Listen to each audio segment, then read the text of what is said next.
Hello, I'm Cheryl Hawkins. Welcome to Solutions, the show that highlights the good that nonprofit organizations are doing in our communities every day.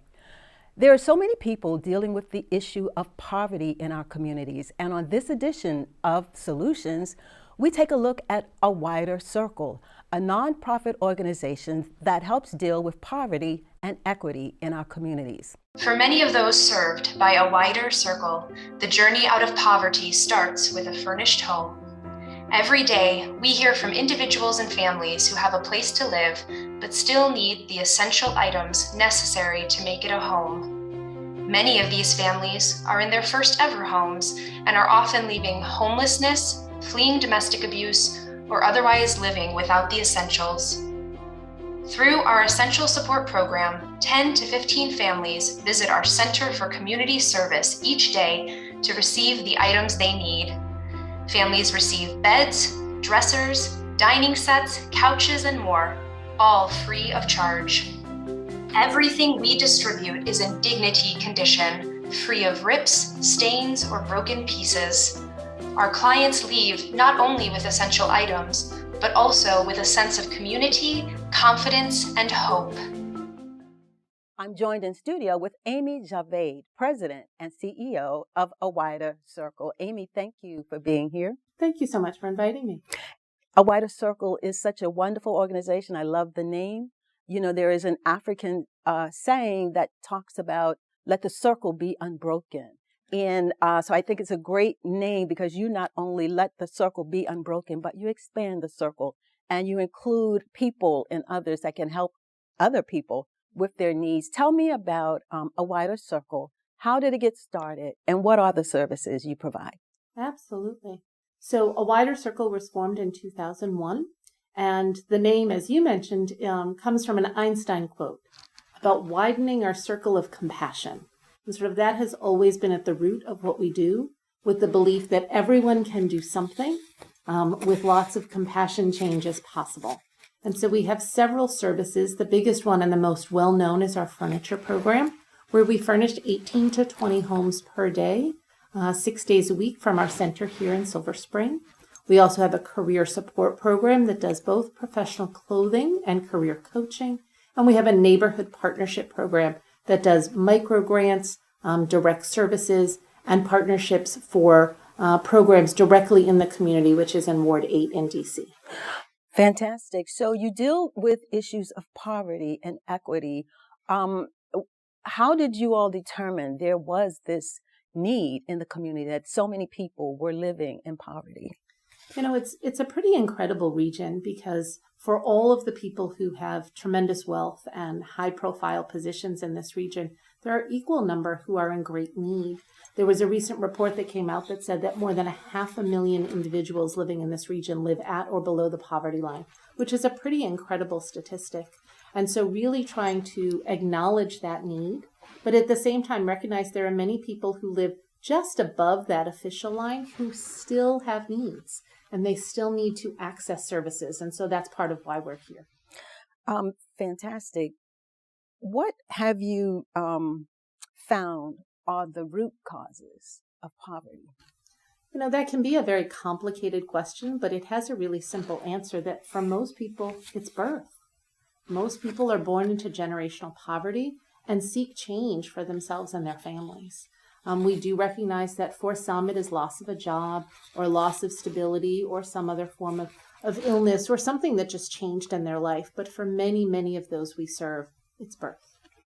And so how did you find that out? How did you know that? How did the organization know that that's a real issue and we need to address it? People are coming to you, you go to social services. How do you know that? Well, I think there are a couple of ways that we know that. One is the hundreds of calls we get every day demonstrate that the need is great and unfortunately growing. But it also started with our founder. He was asked to help deliver meals. And when he delivered meals and he would go into people's homes, he would find there was no furniture. And Wow. He said, there's a gap in the social service spectrum. And how can we potentially be an organization that changes and fills that gap? And so that was really what was the impetus for forming the organization.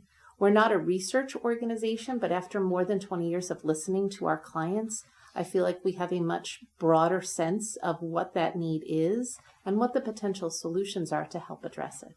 And so the organization has been operating for over 20 years? Mm-hmm. Fantastic. Tell me where you're located. Sure. Our primary location is in Silver Spring, so just off Brookville Road. We have a 35,000 square foot warehouse there. Just down the road, we have 15,000 square feet of offsite storage, and we do some monthly giveaway events from there. And then our third location is actually in Ward 8 in DC, in a public housing community. Mm-hmm.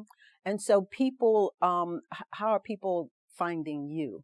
How do you find them? Sure. Well, word of mouth is the biggest one. Someone has a great experience with us and refers a friend or a family member or someone who lives down the hall.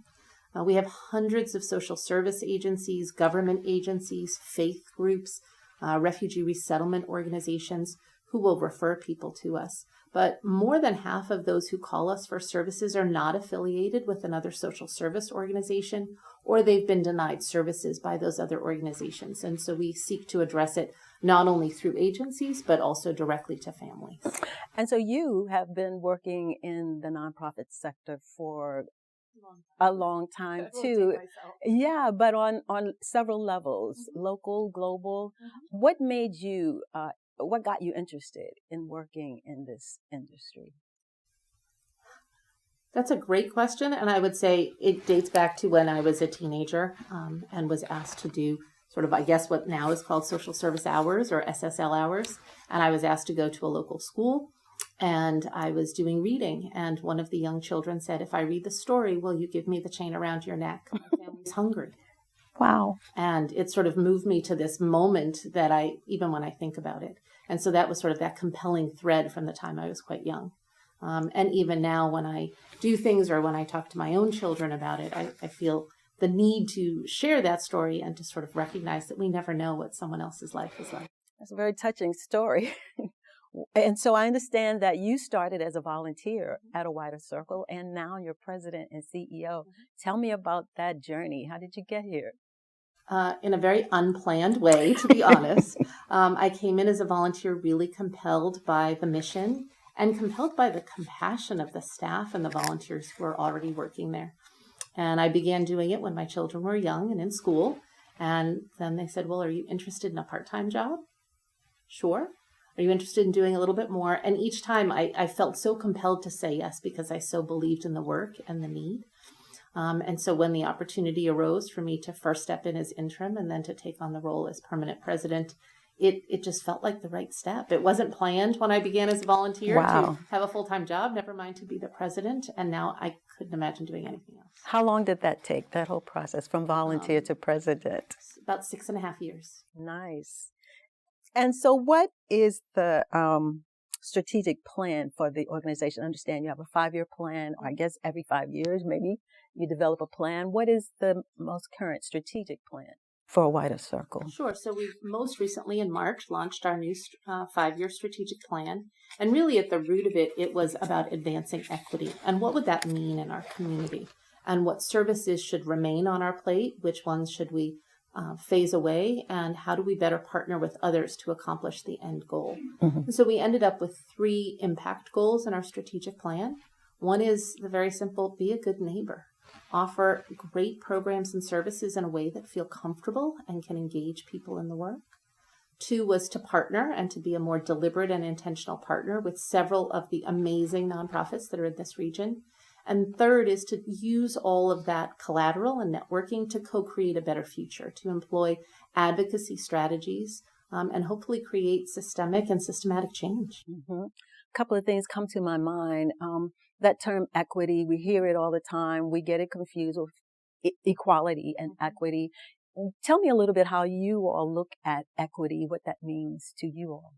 Sure. So I think the easiest way is to think about people accessing social services, right? There are lots of people who have a need, and for one reason or another, they don't have all of the appropriate paperwork to access that social service. So while the system exists, the barriers are many for some folks. And so how can we make that easier? How can we add equity to the equation and make it easier for all who are in need without sometimes all of those barriers at play.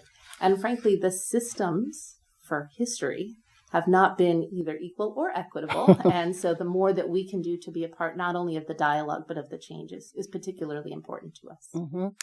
Is there ever an instance when somebody can't be served through what you do? Have you ever had to say, we have to send this person somewhere else, or I don't know? It's a hard thing to have to do. I would say our motto is we are a yes organization, and we try and keep our door open to allow all to walk in. There are times when folks need things that we don't offer, right? They might need rental assistance. They might need transportation to our service center. And that is one of the hardest ones to say no to, because we don't have access or the ability to provide transportation. The hope is also that if someone asks us for a service we don't provide, we have an answer or an alternate that we can give them. So resource navigation has become an increasingly popular service in our program repertoire to allow those who ask questions that we can't fully address, that we know someone who can. So talk about the partnerships, because I would imagine that's a part of that. If you can't offer something, then you have a partner who maybe can. How do you work with partners? Who makes a good partner for a wider circle? Well, I think anyone can be a good partner if you believe in the value of partnership. And I think one of the things that COVID taught us was no one group can do it all. And the more that we can understand what each of our strengths are that we bring to the table, the more that we can think about things collaboratively. I think the other part that's particularly important is client-centeredness. So in my job, I talk to other executive directors, I say our job should be making it as easy as possible for those in need to get those needs met. It shouldn't be about making my job or my organization easier. It should be the collective. And so that's where the conversations should start about partnership. And I think anyone who can agree to that basic tenet can make a great partner. Who are some of the partners that you're working with now? We have hundreds of partners, and they range from corporate partners to faith-based partners to other social service agencies. We're very fortunate in Montgomery County to have a wealth of social service providers, to have faith communities who serve as, for example, the food hubs that are here. We were talking earlier with one of the others in the studio about a partner such as So What Else, with whom we do lots of work. We've had some of the food providers like Manna or Nourishing Bethesda who come to some of our monthly events, recognizing that for a lot of folks, once they have a bed to sleep on or a table to eat at, then one of the next things that comes up is food. And so how can we have some really deep partnerships with food providers to allow those needs to be met as well? Can you think of one quick success story you could share with us? Well, I'd like to believe that success has many forms, but I think one story is one of the first roles that I played at a wider circle was in the workforce development department, and I would support people in resume writing and interview prep. And there was one gentleman who came who had been looking for work and really struggling with that. And together we worked on his resume. We helped him get interview attire. We helped him prepare for his interview. He got a job. He was stably employed. Several years later, actually, he called and he had his first apartment ever. Oh, wow. And he called and he came and got furniture. I love it. And then about 3 months ago, we put a call out for attendees to join our social justice committee to talk about advocacy and long-term change. And he signed up and he said, I want to help others the way a wider circle helped me. Wow, great story. Amy, thank you so much for being here. Thank you for the work you're doing at a wider circle. It's so necessary to our communities. Thank you. It was a pleasure. Thank you so much. I'm going to take a short break, and when I come back, I'll be joined by Eddy Ameen. He is the Chief Program Officer with a wider circle. Stay with us. We'll be right back with more solutions.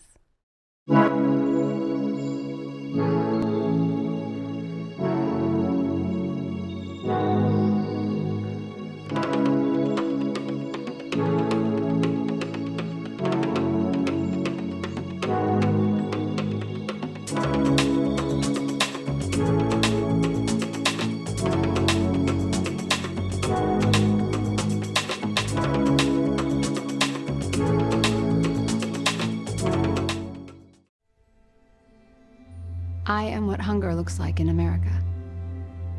I was created by artificial intelligence from faces of the 1 in 8 Americans who struggle with hunger. My life prior to coming to Wider Circle was very challenging, to say the least. I was living in a homeless shelter with at the time he was 7. My experience in the homeless shelter, I felt like I didn't really get any help as far as like resources or just any little thing that I can grab onto to get out of that situation. It wasn't available. Mika is an incredible human being. I love her dearly. She came to a Wider Circle because she wanted to change her life and her son's life. She was determined to do so, and she has worked extremely hard to get where she is, and she's still working hard. You know, we all struggle every day, but Mika has such a positive attitude. Lizanne, of course, is my advocate through Wider Circle through the Partnership to Independence program. And so she's kind of become like family for me. And I'm the type of person, it's very difficult for me to ask for help. So Lizanne was so patient with me. She's like, if you need anything, let me know. And people kind of say that, but you don't know how genuine it is. And she has been like the top support system for me.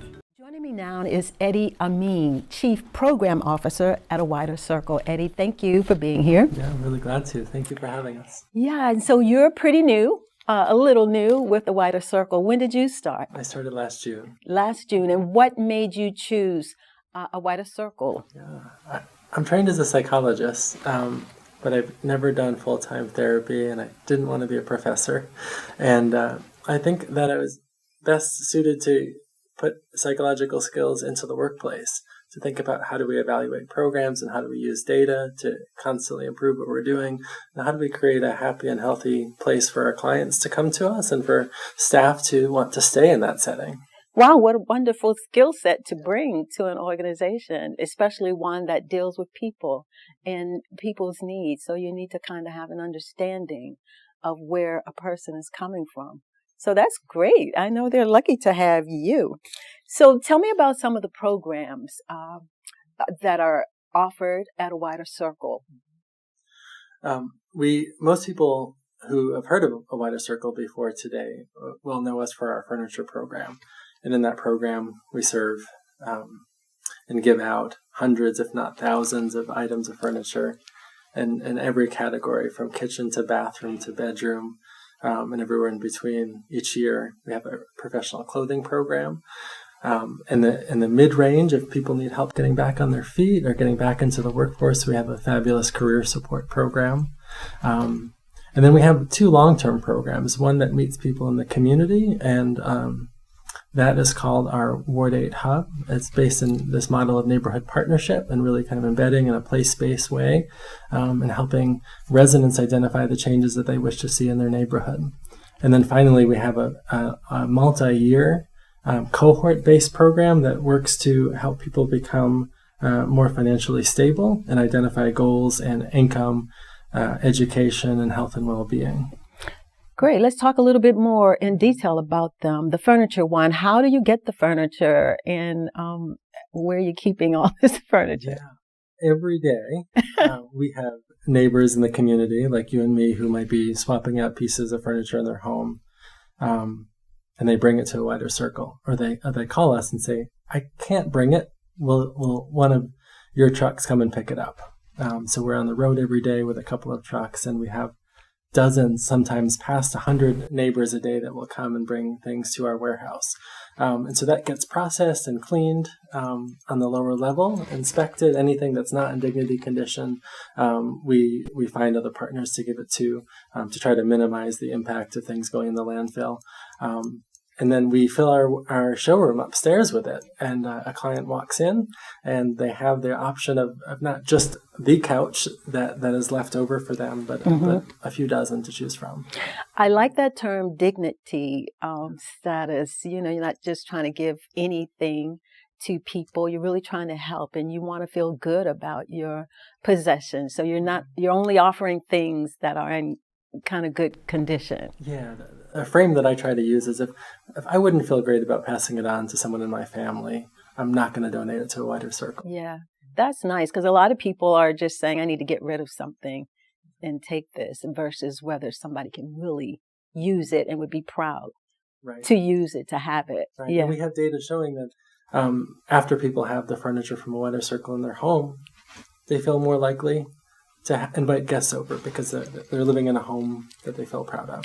Great service.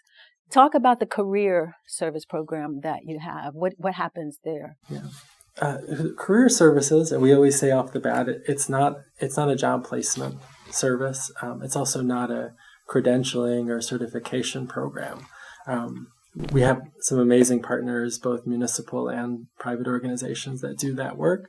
So we're seeking to kind of plug in and hold people during those long periods of unemployment through counseling and coaching, helping to figure out where people want to go, what skills they bring to the table, and how they can augment those skills. We understand that being unemployed takes a real heavy toll on one's psyche, and so boosting people's confidence and giving them a strategy to attack the job market, giving them a little bit of insider knowledge. Our fantastic career program staff all come from that space where they were in decision-making power to hire people or dealing with chronically unemployed. So we bring that skill set and that kind of emotional intelligence to the space to help people come up with a game plan. And then a few technical skills, helping people perfect their resumes or practice job interviews also comes along with it. And I was just wondering, what does coaching look like? What is that? I'd say a prototypical coachee might be somebody who's in a job where they feel it's a bit of a dead end or it's a toxic work environment. And they need support to process what's going on and to think about the changes that they can make. So coaching looks not so much in the rearview mirror, but at the present and the future, and thinking about ways that one can muster the strengths that they already have inside them to make changes in their lives. That's a great service to offer, because I know a lot of people who could benefit from coaching. Just, what I need to take another step. But what should that next step be? And coaching, as you might know, is so expensive. Yes. It's for executives and people kind of in these upper echelons of space, but we're bringing it, to those with zero incomes, which I think is a really great way to embrace equity. That's awesome. Talk about the program in Ward 8. How did that come about, and what do you do in that program? We've long had satellite smaller spaces in D.C. We've been in Berry Farms. We've been in Shaw. But a few years ago, we've had an opportunity from the Housing Authority to exist in this space in the Washington Highlands public housing area and provide services. So we have this incredible space. And we're open throughout the week to provide workshops based on health and well-being and education and therapy and psychoeducation, individual resource navigation, and a whole bunch of other supports along the way.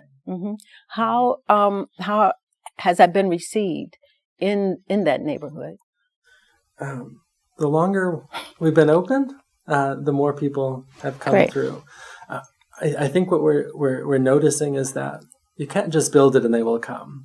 You have to build it and show up every day and be consistent and do a lot of outreach as well. And then that secret sauce is made. And people tell their people. And then some days are a whirlwind from the time we open till the time we close. Yeah, because it's sort of like for business where you have to market the services that you're providing, meaning you got to let people know that this is here for you. And show that it's a safe space. Yes, that's really important. Which means setting up some expectations for one another, how we're going to be in community together. I think many that frequent the space several times a month, if not weekly or daily have found that this can really be a holding space where they can focus on any number of needs, and we love that drop-in idea. So what does that space look like? Is it when a person comes in, what do I see? What do I do? Where do I go? Yeah, when I talked to our staff about how we want to receive people when they come in, and I said, imagine somebody is carrying a heavy backpack and they've been through a long journey to get here. If that were you, how would you want to be received, right? Yeah. And I would want somebody to say, "You look tired. Let me take that backpack off you. Let's get you sit down. Do you need a drink or a snack?" Right. So it's some of that immediate hospitality. Yeah. It's low pressure. It's not, please fill out this clipboard of information and then we'll call you when we're available. Most of our staff have front-facing offices. Some staff just set up camp in the community room and are there the whole day. So we're really able to meet and talk with people. Some people don't like being in the space, so we'll go for a walk around the block with them. Connecting with folks, understanding how we can help them. And there's really no wrong question that one can ask. What does it seem like people in that visit that site need most? Is it career help? Is it I don't know. I think there were in the surveying that we've done to design our programming. One core need has been mental health services. There's a shortage, especially a shortage that are available in a low barrier setting, in a setting that doesn't require insurance. And so we developed a therapy training site at our Ward 8 hub. And that, again, took a little while to get going, but now is extremely popular. The second need is for better housing.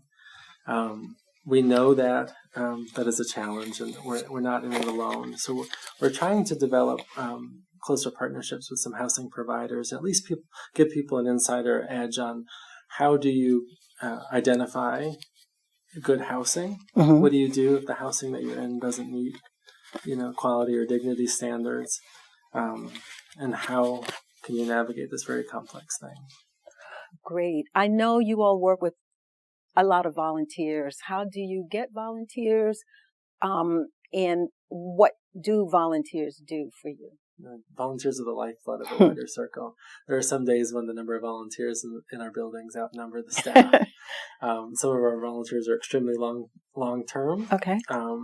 And can run a professional clothing appointment without any staff member around.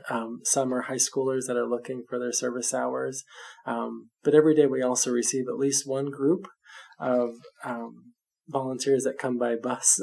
Oh, really? Whether it's from a corporation that has partnered with us in the community, or a group of students that are here on a school trip. Volunteers do everything from helping us clean off the lamps that might come in, and the books that might come in, and putting them in our showroom for people to take, to helping with those furniture appointments and neighbors selecting their items, to helping a lot with the back end as well, from answering telephones to stuffing envelopes. So last year, more than 26,000 hours of volunteer time was donated to a wider circle. Wow, that's fantastic. When people want to volunteer, that means you're doing something right. So, Eddy, thank you so much for being with us on Solutions. Thank you for what you do for a wider circle. I'd like to thank both of my guests, Amy Javaid, President and CEO, and Eddy Ameen, Chief Program Officer with A Wider Circle. A Wider Circle's vision is a world without poverty, where people have what they need to thrive. And if you want to help them create that vision, then reach out to them. You can visit their website at awidercircle.org to find all you need to know about the organization, or email them at contact@widercircle.org, or you can call them at 301-608-3504. I'm Cheryl Hawkins. Thank you for watching, and see you next time with more Solutions.